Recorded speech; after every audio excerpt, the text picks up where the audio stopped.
All right, guys, welcome back to the channel. It's Maddie here, and it's Tuesday. We're going to be doing our best decks tier list, our meta deck tier list. We're going into like the third week of this Crimson Blaze season. The holiday break kind of made this like a weird time skip. We've jumped into the future. Like, I think a lot of people aren't necessarily fully understanding of like what's been happening because there was this really like crazy reversion of the metagame over this past week, and this new meta seemingly got off to a very different start than it really appeared to be at this point in the season. So last week's tier list, that first week tier list, honestly is like completely like not even a factor anymore. Things are very, very different. So in today's video, we're going to be doing our updated tier list, but we're going to just start from scratch because things are so different. I'm going to be ranking these decks based on which I believe are the best to be playing right now, whether that is in your emblem events or in tournament play or ranked, if ranked were existing currently. I don't know exactly when the ranked season starts, but it is starting up pretty soon. So anyway, let's just dive right into it. Go ahead. Don't forget to like and subscribe to the video.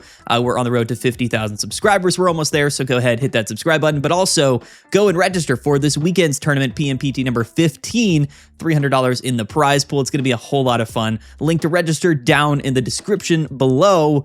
And that's all I got. Okay. Anyway, back to the tier list. I have a new camera. Hopefully I look good. The decks on the tier list today are pretty much the same as the first week, but there's some that I've kind of removed. So again, there's just so many differences between the metagame at this point and like during that first week that I just didn't really want to do like an updated tier list and like revise the one we had made before. We're just going to start from scratch. And these are all of the decks that we are going to be talking about today. I don't know how many there are. There's like 20 or so. But let's just dive into it. The first decks are going to be the Altaria decks, and Altaria is very interesting right now. There's actually, 3 different ways that people are playing Altaria, at least prominently. That's going to be the classic version of Altaria with things like Indeedee, Jirachi, Chingling, the whole Psychic type package, maybe Stabilize, maybe do the Wave Altarias. Then there's like the new Furfrou Altaria deck, which, again, I'm not really too sure why people are playing this deck. It does seem to have a pretty decent win rate compared to maybe the other versions, but they're all a little bit lackluster in terms of their performances over the last week or so. But this Furfrou deck is playing like Chingling and maybe Elekid. That's the list that we've seen mostly. I'm still trying to figure out really the best reason to be playing this version of the list because all of 3 of these Altaria decks struggle against Magnezone specifically. Anyway, the third version is going to be with Greninja and Chinglings, which is also a pretty good version, but again, not a deck that's been doing phenomenally well either. So Altaria is definitely interesting. Like, and to me, I think all of the Altaria decks are really good, but I just don't feel confident enough for me to like really put them at like the very, very top of the tier list this week. So let's start off with the classic Altaria deck. We're going to move pretty quickly today, just because, most of these decks aren't necessarily new. I just want to give my update as to, where I'm positioning them in the metagame, right? The first one is just going to be classic Altaria with Indeedee. I have changed this image due to somebody requesting it in the comments. This is just classic Altaria, and I don't think it's bad at all. I do think that Chingling deserves to see more play, and it should see more play. Suicune is sort of the prominent deck right now. It is floating around 15 to 20% meta share in all of these recent online tournaments, not just ours over this past weekend.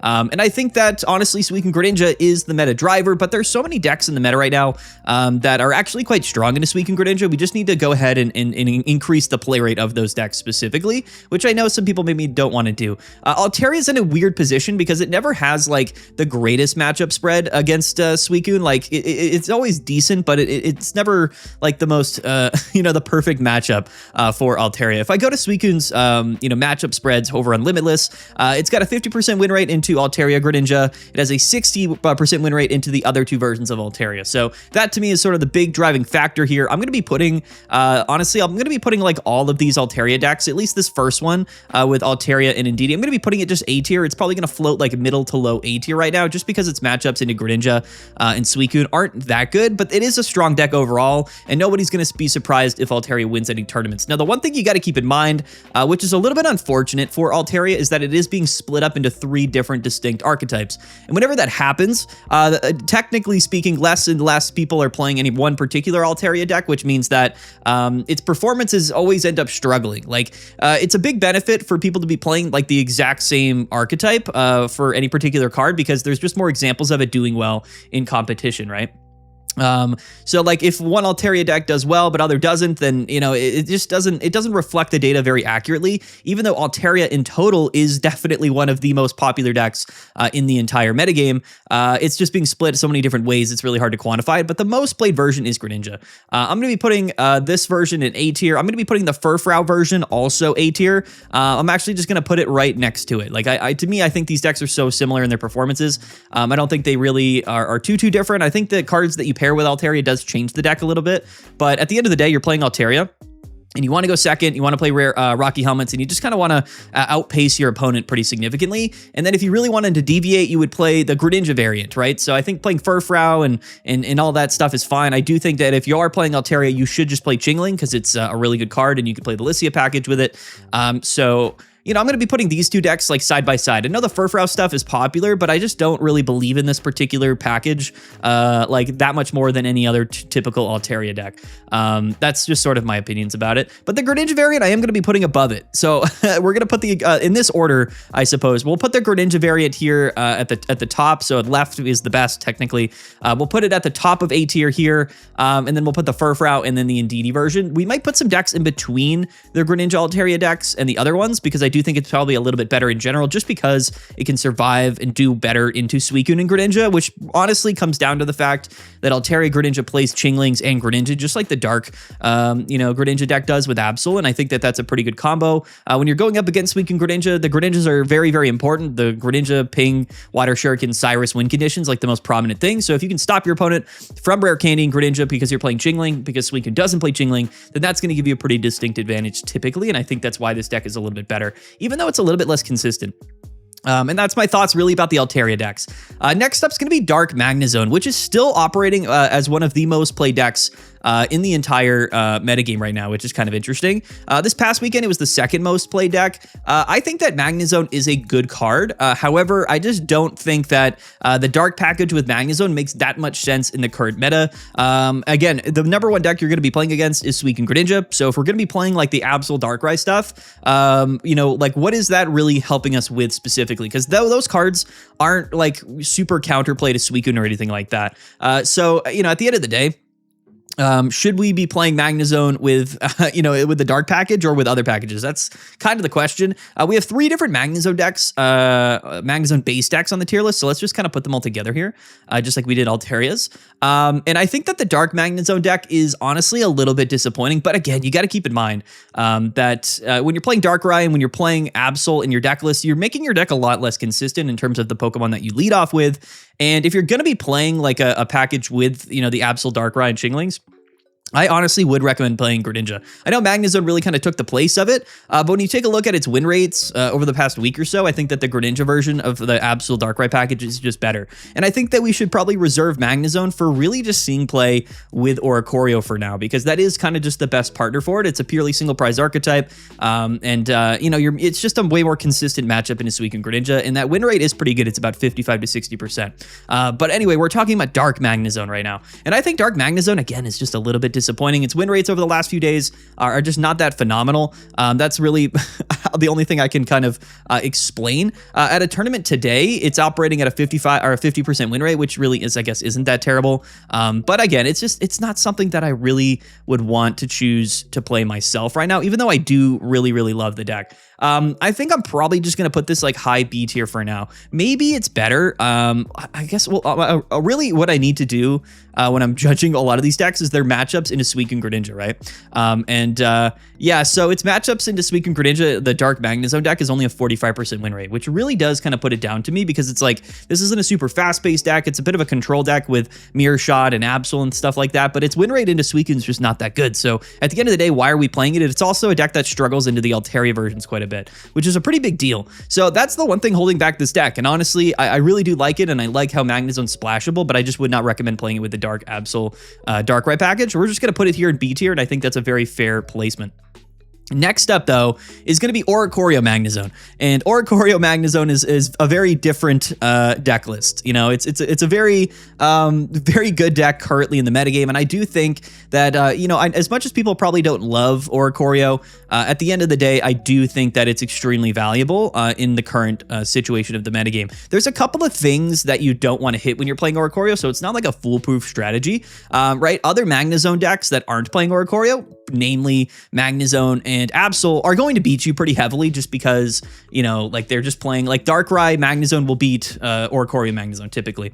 But other than that, I guess it's like Hydreigon. If you're playing Oricorio, you don't want to play against Hydreigon, but into basically, oh, and then Lopunny, right? So Lopunny's the other deck that you don't want to hit when you're playing Oricorio Magnezone, but everything else that's popular in the metagame, you actually have a very, very strong win rate against. Again, positive win rates into Suicune Greninja, one of the few decks that does, and very good win rates into all of the Altaria decks, which is very, very important. And then into all of the other random decks like Whimsicott, Venusaur, Charizard, even Jolteon, you have winning matchups. Like this deck to me deserves to see way more play, even though I know not many people are going to play this deck because it's Oricorio. You really should. And I think that's kind of the weird place that we're at right now. A lot of people are complaining about Suicune Greninja, but they also complain about Oricorio because they just don't want to play Oricorio. But honestly, this new Magnezone package, when paired with Oricorio, is just one of the best options in the meta right now, especially if we want to level out Suicune and Greninja. And yeah, that's the reality of it. So I think Magnezone Oricorio is a phenomenal choice right now. In fact, I believe this is an S tier deck. We're going to be putting Oricorio Magnezone in the S tier along with maybe one or two other decks in today's video, but it is a top choice right now, and it really should see way more play. It made it to grand finals again, and if more people played it, if we had 18% meta share for Oricorio Magnezone, the meta would look very different. But again, more people are going to play Suicune Greninja than Oricorio Magnezone. So anyway, we're going to put that S tier for sure. Next up, though, is Magro. And by Magro, I mean Magnezone and Helioisk, which was sort of this new version of Magnezone that was a more aggressive approach, which saw a little bit more play when this new set came out because of the whole Clement package and Helioisk. And it's definitely a fun deck. And it is fast-paced and it's lightning. So, you know, theoretically speaking, it's going to, you know, do well into Suicune Greninja, you would hope. But when we take a look at the matchup data, it actually doesn't even have that good of a win rate. Technically, it is positive. It's about a 55% win rate into Suicune Greninja. But unlike Oricorio Magnezone, it loses to basically everything else just because its pacing, it's just overall like damage output and its amount of HP is a bit of a struggle. And that's kind of the downside to it, right? So it loses really bad to Hydreigon, it loses bad to Magnezone, Absol loses bad to Lopunny. The only thing it really beats consistently is going to be Whimsicott, which is funny. And Whimsicott's another deck that really has fallen out of the metagame, and we'll get to that in a little bit. Magnezone Helioisk, I'm actually going to be putting this probably also B tier, but I'm going to be putting it below Dark Magnezone. Again, I really think there's a substantial difference in the quality and viability of your Magnezone deck if you're playing Oricorio or not. That's just the reality of it in the meta, which might be unfortunate. I know people, you know, don't love just playing Oricorio, but, you know, the options are limited when we're trying to, you know, push Suicune Greninja back out of the metagame. We're in that second week going into the third week, so there's going to be sort of this recovery period where people are rebalancing around playing decks that are beating Suicune, and then, you know, once we get into like that third going on fourth and fifth weeks, then the metagame will even back out again, and we'll get like a real reflection of what the meta looks like.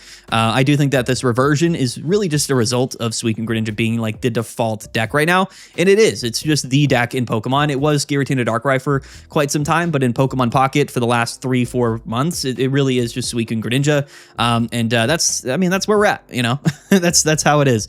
Next up is going to be Oricorio and Greninja, which won a recent tournament this week, a couple of days ago. This is a really strong choice, and this is a deck that always pops up whenever Suicune and Greninja ends up becoming a popular deck, and for good reason. This is one of those decks that just kind of beats Suicune and Greninja. Oricorio is immune to Greninja EX and Suicune, and then Greninja, you know, can KO other, you know, well, Oricorio can basically. It's okay, hold on. I need to explain this in a way that makes sense.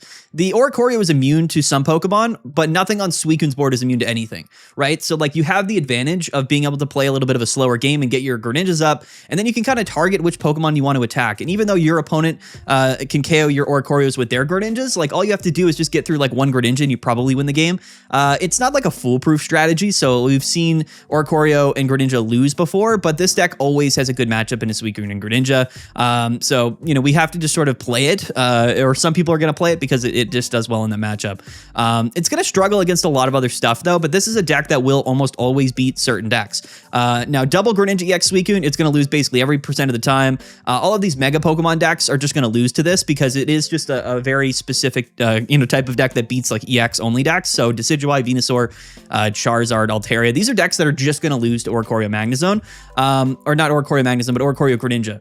So like the matchup spreads are very similar between Magnezone Oricorio and Greninja Oricorio. It's just one is a little bit more control based, and Magnezone's just sort of a big guy that likes to deal damage. But they actually operate very similarly in terms of their matchup spread. So Greninja Oricorio is honestly, at least at the moment right now, I would say like an A tier choice, but I think it's probably going to be a lower A tier choice. I'm going to put it right here. It'll be like a middle A tier pick. I'm going to actually put it above these two other Altaria variants, specifically just because it's way better in a Suicune. But I'm not going to put it above like Altaria Greninja because I think Altaria Greninja is in general like just a better deck list.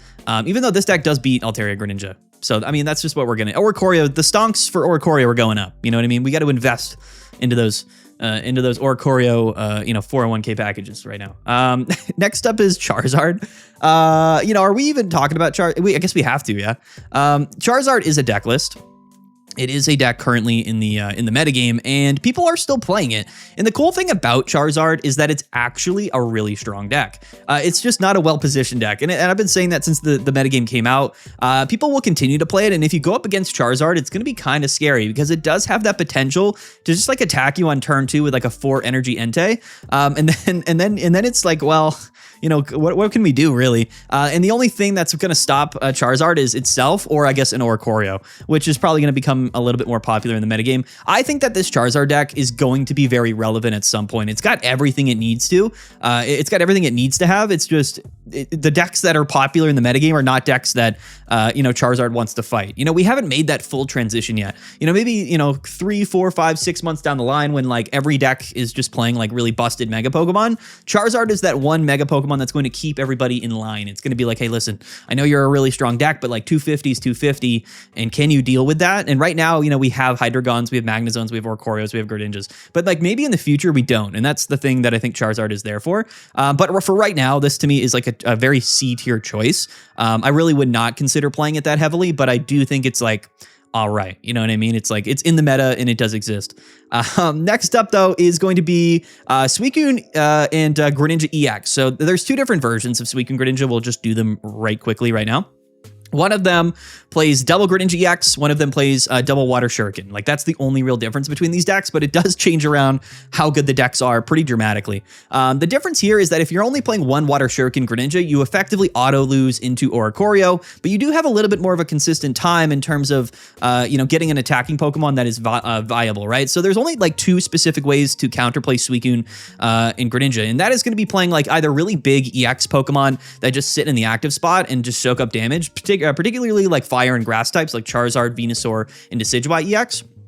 And then the other version to beat Suicune is like all of the lightning decks that are either aggressive like Jolteon or like Oricorio like Magnezone, right? So when you're playing Greninja EX, you have a much better time against those Decidueyes, Charizards, and Venusaurs, just because you can guarantee that you hit for 100 damage and it's not dependent on how many Pokemon are on your bench. So that's the benefit. But into anything that's Oricorio, you're effectively just auto-losing, which is a little bit more of a common strategy against Suicune and Greninja. So the first deck here is going to be, again, double Greninja EX, which is a totally fine deck, definitely not a terrible deck at all, because it's still Suicune, it's still Greninja, but I think it's just a little bit worse, and it really has been for quite some time. And I think that that's just how this trend has been going, right? Ever since like Greninja EX came out, one copy of Greninja EX is broken. So like, it is definitely worth it to play one copy of Greninja EX just because playing 3 Greninjas is better than 2, but you would rather just have 2 Water Shurikens than 1. And that's just, I think, how Suicune operates in Pokemon Pocket. This deck here, I'm going to be putting it like A tier. I'm going to be putting it like right here, like in between these Altaria variants, like middle A tier, I think is a fine choice. However, double Water Shuriken Greninja Suicune is most definitely S tier. And I don't know I think we put it like A tier last week. I really wasn't super gung-ho about it, but again, things just flipped immediately. And that's really what it's all about, right? We had these really big tournaments with large prize pools, and people take those tournaments very seriously. And they want to win. And that's the whole concept of this, right? The metagame is defined by trying to win. It's not about having having fun or being creative. It's about winning. Some people might not like that, but when there's $1,000 on the line, people are going to play the decks that they think is going to allow them to win. Suicune Greninja is that default deck. And I think a lot of the new cards that came out in Crimson Blaze, a lot of the new Mega Pokemon at least, like nothing really came out that was like, hey, we just automatically beat Suicune and Greninja. So nothing like that became really popular. Everybody was playing like Dark Magnezone, or they were playing Charizard or Lopunny and all of that stuff. None of it was necessarily strong into Suicune. So everybody just realized, well, let's just play Suicune because it's broken, you know what I mean? And it kind of rose back up, and now we have to correct from that. We have to adjust from that. And I do think Suicune Greninja is an S tier pick. It's one of those things where, you know, given week to week, like next week, because the counterplay will probably dominate so heavily, I'll probably will move this back down to A tier, but it's always going to be a high A tier, S tier choice. Right now, we are just sort of in that S tier period of Suicune and Greninja. And also, if enough people play it, just mathematically, it's going to win more like tournaments and get better placements. You know, that's just how the math works. So its win rates are definitely still pretty good. It's got a 52% win rate over the last like week or so, which is definitely quite strong. And we all know about it. It's Suicune Greninja. It's really, really good. Next up is one of the more disappointing things, actually, is going to be Whimsicott Ariados, which is one of my favorite decks, but this is a deck that just did not have legs, unfortunately. This is just a deck that I think specifically was really good in like kind of niche scenarios. But you know, in general, I think once the metagame kind of reverted back to what it was like traditionally, this is a deck that has struggled pretty tremendously. So if we take a look at its matchup spreads here, very good into Hydreigon, very good into the Absol Darkrai variants, but very bad into Altaria, very bad into Suicune, and very, very bad into Charizard and stuff. So that's in Oricorio. So like, there's a couple of things where this deck is really good against. It's just none of those things are necessarily that common or popular currently right now in the metagame. Like the Absol Darkrai stuff really has fallen off because there's still Decidueye seeing play, there's Venusaur seeing play, there's Whimsicott. But Whimsicott was definitely a little bit more defined around its ability to beat Dark Magnezone and Dark like and Hydreigon and stuff. And that's just not where the direction that the metagame went, you know?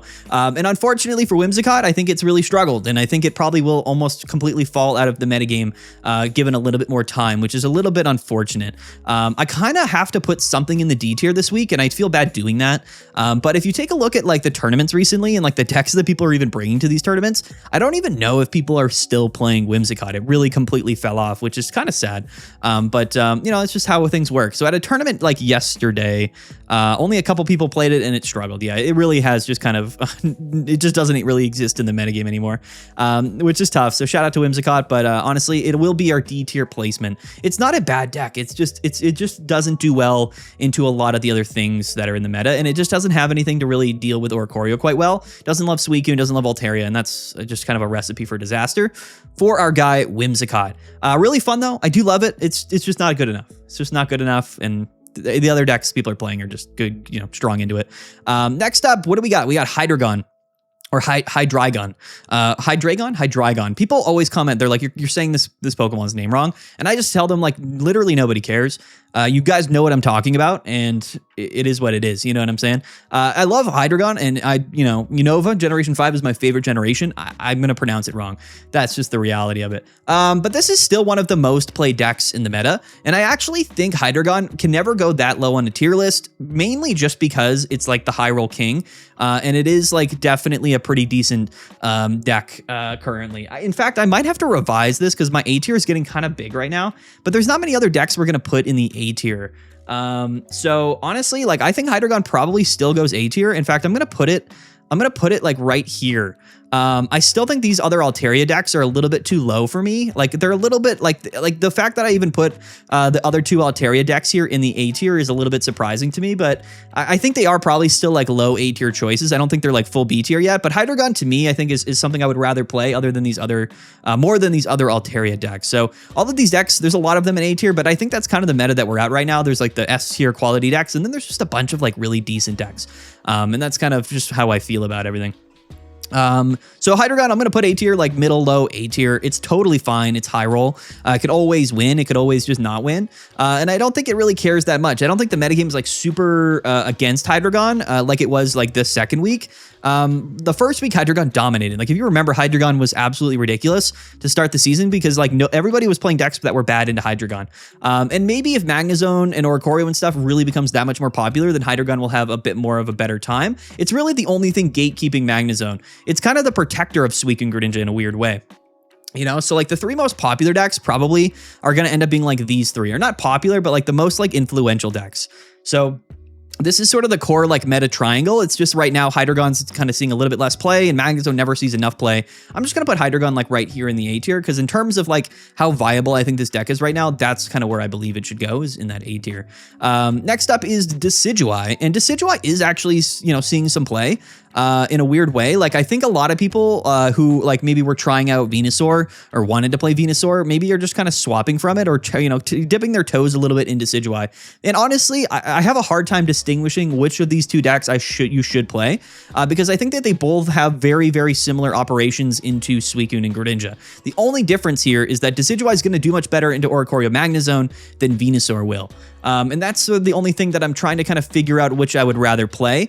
So Decidueye, I think I'm actually going to put it like B tier right now. I'm going to put Decidueye B tier, winning matchups into Suicune, and I think uniquely with, at least if you're playing two of the non-EX Decidueyes, you should be able to beat Oricorio Magnezone pretty well, or pretty easily as well, which I think is a really big deal. Now, a lot of the stuff in A tier, you're just going to probably lose to, which is tough. But against the two S tier decks, I think Decidueye is a very, very strong specific meta counter, and it probably deserves to see more play. Again, Oricorio Magnezone should see more play, which means Decidueye should see more play, and it'll probably be a lot better. So that's the weird thing about Decidueye, right? There's just a lot of these other decks that are taking up meta shares that you don't really want to hit. But the two decks that I really put at the top of the metagame are specifically not that good into Decidueye. So I think Decidueye is actually a good choice, and we'll put it B tier. Venusaur, though, I am going to put it below. I'm going to put it C tier just because I think it just doesn't have at least as good of an ability to beat Oricorio. And I think Oricorio, honestly, just kind of hard counters Venusaur. Let me take a look here at its matchup spreads, because I think, yeah, it just completely loses to Oricorio.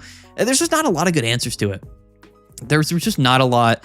Venusaur does beat Decidueye, though. So in the head-to-head, I guess Venusaur has the advantage there. But yeah, Decidueye can at least, like, you know, sport like a 50% win rate into Oricorio Magnezone, but Venusaur just absolutely gets bodied by it. So I'm going to reserve Venusaur, Charizard, which are still meta decks. They are in the metagame. I just don't think they can really contend as well. I'm going to put them both in the C tier. Venusaur C tier, but Decidueye, I will be giving it that like B tier nod right now. And I feel pretty good about that, actually. I feel pretty decent. Next up is going to be Jolteon. Oh man, Jolteon. Is this going to be another like C tier placement for Jolteon? I think it might be. The new version that people are playing is like with Pikachu, like one Pikachu EX, which is always, you know, interesting, even though this is like one Zero Aura. I think the Pikachu version is also playing Zero Aura. I could check real quick. Yeah, it's just one Pikachu double Zero Aura. I really do like Jolteon. And again, it's a deck that always does fairly decent into Suicune, you know? So that's like the big calling card for Jolteon realistically. Is, hey, you know, we're maybe not the most sound deck, the most like well-rounded deck, but we do kind of have a decent matchup in a Suicune, and that's always pretty, you know, beneficial. And the funny thing is, whenever I say a deck has a good matchup in a Suicune, I just mean it has above a 50% matchup. None of these decks like really have like a 70% win rate or anything in a Suicune, because Suicune is so good and so consistent. And that's really the thing that is disappointing about Suicune, is that there's nothing in the game that just like always beats it like 100% of the time. Like even things like Decidueye are going to lose, you know, 30% of the time. Greninja, Oricorio, Magnezone, Oricorio, they're going to lose 40% of the time. So, you know, Suicune could always get those wins, which is why, you know, it did beat Oricorio, Magnezone in the finals. But yeah, Jolteon to me is definitely a decent deck list.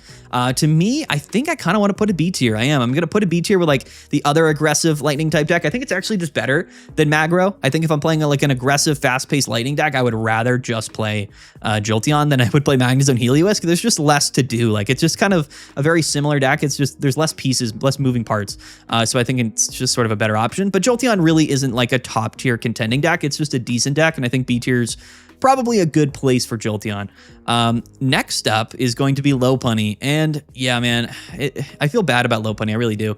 I think this is a deck that you know, has a potential at some point in the meta. It's just counterproductive to be playing Lopunny because we're not beating Hydreigon and we're not beating Suicune, and we're not going to beat Altaria either. So it's like those are like the three decks that you kind of want to beat. And like if your main calling card playing Lopunny is that you're able to beat these lightning type decks, which are counter meta decks anyway, why are we really trying to play this? Are we really trying to counterplay Oricorio Magnezone? Is that really the point here? The default Lopunny deck that people are playing is Lucario. It's a decent deck. It's got like a 49% win rate this season, which is like, again, super average. I'm also going to put this deck C tier. I mean, I'm just going to put it like right here in the middle of C tier, or just right here. I think it's probably better than Venusaur. It's not a bad deck. It's just, again, like none of these new Mega Pokemon they came out with like beat any of the stuff that was prominent in the metagame before, which is a really weird thing that they did as developers, right? It's like, okay, we have Suicune, Greninja, we have Hydreigon, we have Altaria, we've got all this stuff. Like, let's just give all the people new cards that aren't necessarily even good into those matchups. Like, it's strange, isn't it? Isn't it a weird thing that they did? It's a strange meta for sure. We have a bunch of new, like, decent, like, C tier decks, but like, I don't know, they don't really have a position currently in the metagame, and that's kind of where I think Lopunny is, right? If you can't beat like some of the stuff that you really should be beating, Suicune, Altaria, Hydreigon, then like you probably just shouldn't play the deck. And that's how I feel about Lopunny, and that's why it's gonna go right there into the C tier next to Venusaur and Charizard, which I think is kind of appropriate. Next up and lastly is going to be Dark Greninja, or Greninja with like Chinglings and then Absol and Darkrai. This is a deck that really fell out of contention. I think way more people are playing Altaria Greninja, which I never believed in as much as Dark Greninja, for whatever the reason. Its matchups into Suicune this season have not been very good, but its matchups into like basically everything else are quite good.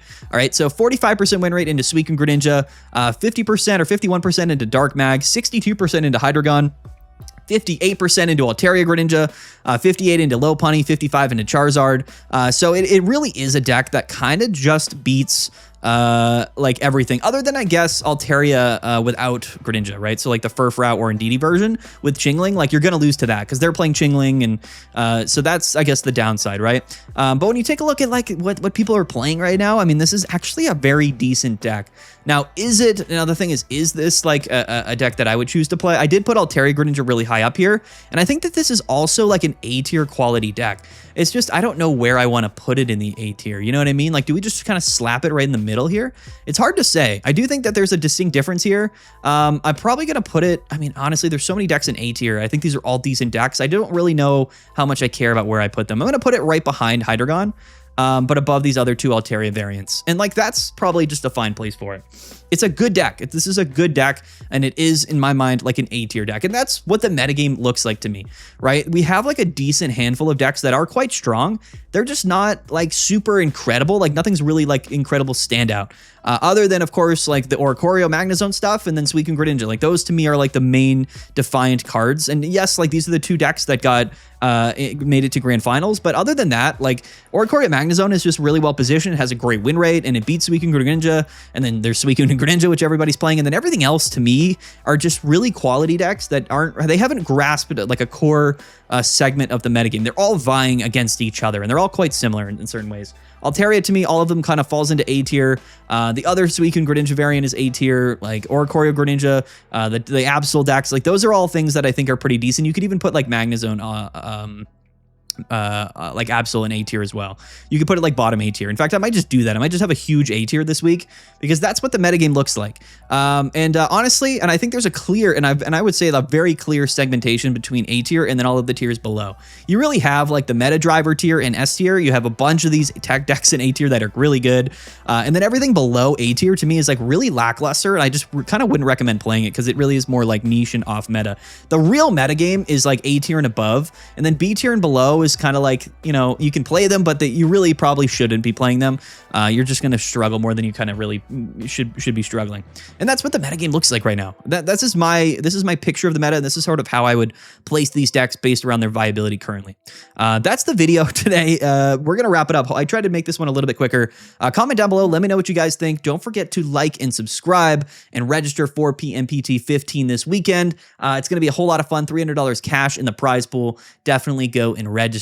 Yeah, man, don't forget to like and subscribe, guys. We'll be back. We're getting back to our normal upload schedule. So tomorrow, you know, we'll do maybe our off meta showcase or a gameplay video. We'll get back to like the typical, you know, videos that we do here on the channel, which I'm excited about. That's it. That's kind of this is what we got this week. This is how I really define things. Comment down below. Let me know what you guys think. Any decks that weren't in the tier list for this week or just decks that honestly just aren't seeing play or I would consider to be, you know, particularly viable in the current metagame. Maybe something new pops up here recently or in the next week or two, but if it does, we'll cover it on the channel. But for now, these are all of the like the important decks, the relevant decks currently in the metagame. All right, guys, let's get out of here. Peace out. Have a good one. We'll see you guys later. And yeah.